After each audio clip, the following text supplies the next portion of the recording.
ఏం చెప్తున్నాడు? అరణ్య యాత్రలో నా దాగు చోటు నీవే. అంటే ఏవి నా మీద దాడి చేయకుండా నా దాగు చోటు నీవే, నా నీటి ఊట నీవే, నా దాహార్తి తీర్చి నా ప్రయాణాన్ని సాగించేది నీవే. అతి కాంక్షణీయుడా, అధికముగా కోరదగిన వాడా, అధికముగా నమ్మదగిన వాడా, ఆనుకొనేద నీ మీద, నీ మీదే అనుకుంటా, ఇంకెవరి మీద డిపెండ్ అవ్వను, ఎవరిని ఆధారం చేసుకోను, నాకు అక్కర్లేదు, నువ్వు చాలు. ఈ మెట్టులోకి తన పిల్లలందరూ రావాలనేది దేవుని చిత్తము. ఇలా జరగకపోతే భవిష్యత్తులో ప్రమాదం అని చెప్పా.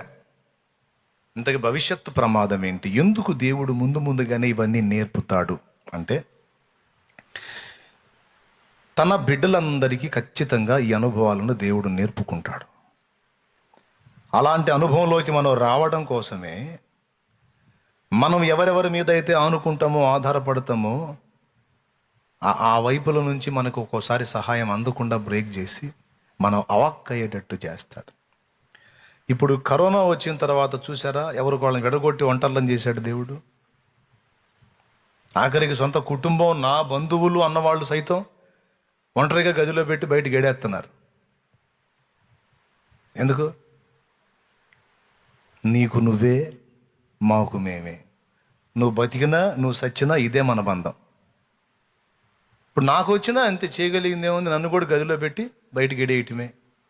టయానికి తలుపు తట్టడం, అయితే నేనన్నా లోపల గడేసుకోవాలి, లేకపోతే బయట ఎవరన్నా గడేయాలా. గడియ వేసిన తరువాత ఆకలైన వేళ నేను తలుపు తడితే ప్లేట్లో కాస్తంత అన్నం పెట్టి, కరోనా వచ్చి ప్రాణాలు తీయటం సంగతి ఏమో కానీ, సమస్య కల్పించటం ఏమో కానీ, ఒక సత్యాన్ని నేర్పుతుంది మనిషికి. ఎంతమంది ఉన్నా నువ్వు ఒంటరివే. ఎంతమంది అన్నా బంధువులు ఉన్నాయి, స్నేహితులు ఉన్నాయి, శ్రేయోభిలాషులు ఉన్నాయి, నువ్వు ఒంటరివే, ఒంటరి దానవే, ఒంటరి వాడవే. ఇది నీకు గుర్తుండాలి ఎప్పటికీ. ఇదే అందరిలో ఉన్నందున మాయలో బడి కొట్టుకోవద్దు, మనసుని ఏ మనుషుల వైపుకి తిప్పుకోవద్దు. నేను ఒంటరిని అన్న భావన ఎప్పుడూ పోనీయొద్దు అనే పాఠం కరోనా ద్వారా ఒకటి నేర్చుకోవచ్చు. మనోడికి వచ్చింది, లేదా మన అమ్మాయికో అబ్బాయికో వచ్చింది, లేదా మనకే వచ్చింది. అబ్బాయికి వచ్చినా వాడిని ఒంటరిగా పెడతాం, అమ్మాయికి వచ్చినా ఒంటరిగా పెడతాం, మనకు వచ్చినా ఒంటరిగా ఉంటాం. ఎందుకంటే అందరికీ సమస్య రాకుండా. వాళ్ళు కూడా అంతే ఉంటారు, నిర్మోహమాటంగా మాస్క్ పెట్టుకుంటారు. భర్త భార్యతో, భార్య నాకు వచ్చింది, నువ్వు కూడా రా, నువ్వు కూడా తెప్పించుకో అంటే, అలాగేనండి అంటదా? అయ్యా నీకేం దున్నపోతే నడిదిని బాగానే ఉన్నా, నేను అసలుగా ఒంటి ఊపిరిద్దాన్ని, నాకు వస్తే నేను చేస్తా, కొద్దిగా అని ఎవరు జాగ్రత్తలు వాళ్ళు. కొంతమంది ప్రేమ కలిగిన వాళ్ళు, పోనీయండి మీకు వస్తే నాకు వచ్చినట్టు కాదా అంటే, ఈ భర్తే అంటాడు, మాయ్ నేను పోయినా నువ్వు ఉండాలి, పిల్లలకి దిక్కు, దూరంగా అంటారు. కాబట్టి చెప్తున్నా, మన ఒంటరిలో ఆధారపడటానికి మనం తగిన వాడు ఎవడు లేడు, ఒక దేవుడు తప్ప. అర్థమైతే చెప్పు స్తోత్రం గట్టిగా. ఇది జీవిత సత్యం. ఒంటరి గోవనై పిలపించు సమయాన ఓదార్చువారే కానరారైరి. ఔరా నీ చాటు నన్ను దాచినందున నీకేనా స్తోత్రార్పణలు. మన వాళ్ళలో ఎవరికన్నా కరోనా పాజిటివ్ వచ్చిందని తెలిస్తే ఈ పాట వాళ్ళు పాడుకోకుండా నేను వాళ్ళకి ఫోన్ చేసి మాట్లాడుతున్నా.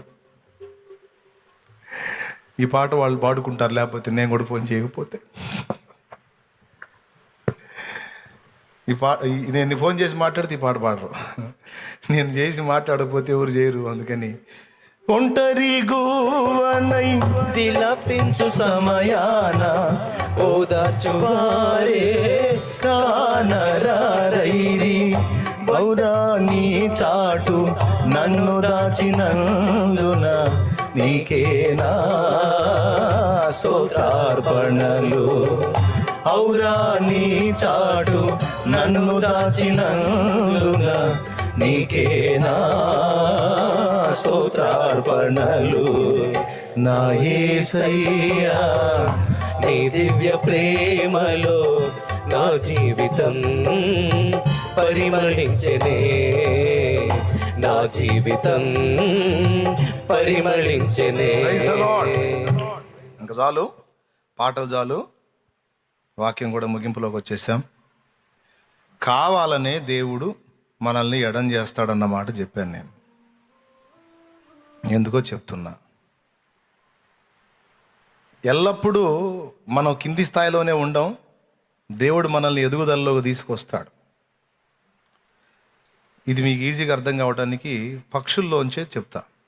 పక్షుల్లోంచి, మనుషుల్లోంచి కూడా చెప్పవచ్చు. కోడి గుడ్లు పొదిగి పిల్లలు చేసిద్ది. పిల్లలు తమంతట తాము స్వతంత్ర జీవితం జీవించగలిగే స్థాయికి వచ్చిన దాకా కంటికి రెప్పలా కాచుకుంటుంది. కానీ పుట్టిన పిల్లలు పిల్లల్లానే ఉండవు. కొన్ని నెలలు, సంవత్సరాలు కూడా కాదు, కొన్ని నెలలు గడిచేసరికి అవి కొంచెం పెద్దవి అవుతాయి. పెద్దవి అయినప్పుడు తల్లి వాటిని వెంటబడి పొడిచి దూరపరిచింది. అంటే అర్థం ఏంటో తెలుసా? పొద్దస్తమానం నేను మీతోనే ఉంటేట్లా మీరు స్వతంత్రంగా బ్రతకటం నేర్చుకోవాలి. మీ అంతటా మీరు మిమ్మల్ని మీరు కాపాడుకోవటం నేర్చుకోవాలి, పోషించుకోవటం నేర్చుకోవాలి అన్న భావనతో కోడి సైతం తన పిల్లల్ని, ఇది ఒక ప్రాణి, అది ఆత్మ కూడా కాదు, ఒక ప్రాణి, పిల్లలు కొంచెం అంతంత అయిన తర్వాత ఆటోమేటిక్గా తోలిద్ది.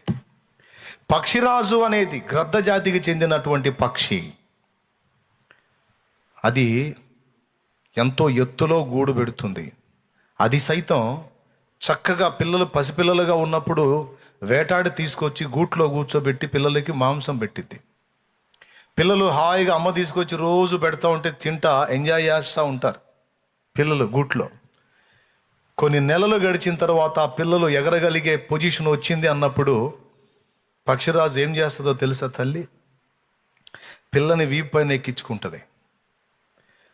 ఈ ఎగరగలిగే రెక్కలు వచ్చినాయి, ఇక అది స్వతంత్రంగా ఎగరాలి, అది సొంతంగా ఎరను వేటాడాలి, తనను తాను పోషించుకునే విధంగా, శత్రువు నుండి తనను తాను కాపాడుకునే విధంగా అది రెడీ కావాలి. ఎందుకంటే ఎల్లప్పుడూ నేను ఉండను, నేను పోయినా నా బిడ్డ పోకూడదు, నేను లేకపోయినా అది సజీవంగా ఉండాలి అన్న ఆశతో తన పిల్లకి ట్రైనింగ్ ఇస్తుంది తల్లి. దాని రెక్కల మీద తీసుకుంటుంది, పిల్లని తీసుకొని ఇంకా పైకి ఎగిరిద్ది. ఎప్పుడు గూట్లో ఉండే పిల్ల వాళ్ళ అమ్మ రెక్కల మీద ఎక్కి పైకి వెళ్తా ఉంటే అబ్బాయి ఎంత బాగుందని ఆనందపడతా పడతా పడతా పడతా పడతా ఇంకా పైకి పోయింది. బాగా తీసుకెళ్ళి రెక్క మీద ఉంది కదా పిల్ల, ఒక్కసారి రెక్క దించిద్ది. దించినప్పుడు అక్కడి నుంచి పిల్ల కింద పట్టింది. ఆ పడే ప్రక్రియలో అది చురుకైందైతే వెంటనే దాని రెక్కలు ఆడించి ఎగరటం మొదలుపెట్టిద్ది. కాస్త పొరపాటుగా అది చురుకు కాదు, కాస్త అజ్ఞానంగా ఉంది, ఇంకా అంత ఎదుగుదలలోకి రాలేదు అని తల్లికి అనిపించింది అనుకో, ఆ పిల్లను అక్కడికి తీసుకెళ్ళి వదిలింది కదా, కొండపేటుకు గుద్దుకోవడానికి వెళ్ళిపోతుంటుంది పిల్ల, రయ్యమని వెళ్ళిపోతూ ఉంటుంది. అది గమనించి కనిపెట్టి ఇంకా ఆ పరిపక్వతలోకి రాలేదని గుర్తుపట్టి చాలా వేగంతో ఆ బండకి ఆ పిల్ల తగిలి ప్రాణం పోకముందే ఆ బండకి ఆ పిల్లకి మధ్య ఎంట్రై మళ్ళా రెక్కల మీద తీసుకెళ్ళింది. ఇలా అది స్వతంత్రంగా ఎగిరిందాకా దాన్ని వదిలిపెట్టదేక. ఇది పక్షి జాతి. మనుషులు కూడా అంతే. పెద్దోళ్ళు అంటారు, ఎరా ఇంకా నా బతుకంతా నీకు చెప్తానే ఉండాలా, నా బతుకంతా ఇక నిన్ను పోషిస్తానే ఉండాలా, నీ కాళ్ళ మీద నువ్వు నిలబడవా? నాకు తెలియదు, వాడి కాళ్ళ మీద వాడి నడుతుంటాడు లెక్క ప్రకారం. దేవునికి స్తోత్రం. ఆడెవడి కాళ్ళ మీద ఉన్నాడు, మళ్ళీ పెద్ద ఆయన ఎందుకు అట్ట అంటాడు, నీ కాళ్ళ మీద నువ్వు నిలబడవా అంటే అర్థం ఏంటంటే వాడికి ఒక సొంత కాళ్ళు ఉన్నా కూడా వాడు తండ్రి మీద ఆధారపడి బ్రతుకుతున్నందున వాడి కాళ్ళ మీద వాడు నిలబడ్డట్టు కాదు, తండ్రి కాళ్ళ మీద నిలబడ్డట్టు. అంటే వాడు తండ్రి మీద ఎక్కినట్టు, తండ్రి వాడిని మోస్తున్నట్టు. అర్థమైందా? అట్లా కాకుండా నీవు అనేకులను మోయునట్లు నీవు నిలబడాలి నాయన, అదిరా నా కోరిక అంటాడు నాన్న. అట్లాగా మనము ఆయన వలె నిలిచి అనేకులను ఆదరించున్నట్లు మనము ఆయనతో ట్యూనై, ఆయనతో అనుసంధానమై, ఆయన మీద ఆనుకొని, మన మీద ఆనుకున్న వాళ్ళకి ఆధారం కావాలి, కానీ మనం ఏ నరుణ్ణి ఆధారం చేసుకోకూడదు అనేది దేవుని కోరిక. అర్థమైతే ఒకసారి మనసారా దేవుణ్ణి స్తుతించు. సామాన్యంగా రాదు మనకు ఆ లక్షణం. ఏ పొద్దు మన దరిద్రపు లక్షణం ఏంటంటే ఎవడో ఒకరిని ఆధారం చేసుకుందాం, ఎవరో ఒకరిని ఆధారం చేసుకుందామని. అందుకే బంధువుల్ని, కుటుంబీకులను ఆధారం చేసుకోకుండాన్నట్లు ఇప్పుడు ఈ సమస్య ద్వారా ఒంటర్లను చేశాడు. డాక్టర్లను కంప్లీట్గా డిపెండ్ కాకుండాన్నట్లు వైద్యం కూడా వికటించి అనేకులు జారిపోయేటట్టుగా అనుమతించాడు. ఇప్పుడు వైద్యులు ఆధారం కాకుండా అయిపోయింది, బంధువులు ఆధారం కాకుండా అయిపోయింది. పైసల్, డబ్బు నాకు కుప్పలు కుప్పలు ఉంది, కోట్లుంది, ఎక్కడెక్కడ ఎకరాలు ఎకరాలు పొలాలు, ప్లాట్లు, స్థలాలు, అపార్ట్మెంట్లు అని విర్రవీగిన వ్యక్తులు, నేను చాలా పబ్లిక్లో బాగా గుర్తింపబడిన వ్యక్తిని, సెలబ్రిటీ, నేను ఇది అనుకున్న వ్యక్తులు అందరూ ఎవరు ఏది కలిగి ఉన్నది కూడా ఎవరిని కాపాడలేకపోయింది. లక్షలున్న వాడిని సైతం, కోట్లున్న వాడిని సైతం ఆ కోట్లు కాపాడలేకపోతున్నా ఈ దినాన. సెలబ్రిటీలు సైతం ప్యాక్ చేయబడుతున్నారు నల్లటి కవర్లో, అందరితో పాటు తీసుకెళ్లి కట్టెల్లో కాల్చబడుతున్నారు. అంటే ఆ పబ్లిసిటీ, ఆ గుర్తింపు వారిని కాపాడలేకపోతుంది. అధికారం ఉంది నాకు అని అధికారాన్ని ఆధారం చేసుకుని వీగిన వారు సైతం తమ అధికారం వారిని కాపాడలేకపోతుందని అర్థం చేసుకుంటున్నారు. అధికారులు సైతం రాలిపోతున్నారు. చెప్పు, ఇప్పుడు ఏది నీకు దిక్కు, ఎవరు నీకు ఆధారం? మరి మామూలుగా అర్థం కాదుగా, ఆ సన్నివేశం వచ్చినప్పుడు కదా అర్థమయ్యేది. లోకమును చూడు, లోకమును చూపించి నీకు పాఠం నేర్పుతున్నాడు దేవుడు. దేవునికి స్తోత్రం కలుగును గాక. హల్లెలూయా. ఎవరిని ఏది ఆదుకోలేకపోతుంది, కాపాడలేకపోతుంది. ఇప్పుడు ఎవరు దిక్కు? దేవా నువ్వే దిక్కు, నీవు తప్పితే ఆశ్రయము లేదు అని అటు తిరిగి ఇటు తిరిగి, అటు చూసుకొని ఇటు చూసుకొని ప్రతి మనిషి ఆకాశం వైపు చూస్తున్నాడు. దేవుడా, దేవుడా కాపాడు అని. కాపాడు. అదే అంతకు ముందు అయితే నాకేమండి, ఫలానా దగ్గర నాకు ప్లేస్ ఉంది, ఫలానా దగ్గర ఆస్తి ఉంది, ఫలానా దగ్గర ఇంత, అందులో నేను బాగా గుర్తింపబడ్డండి, నాకు బోల్డంత అభిమానులు ఉన్నారు, నాకు అది ఇది, ఏరి ఎక్కడ మనకు అర్థం కావటానికి కొన్నిసార్లు ఇలాంటి ప్రతికూల పరిస్థితులు దేవుడు అనుమతించి మనకు పాఠం నేర్పుతాడు. ముఖ్యంగా సంఘానికి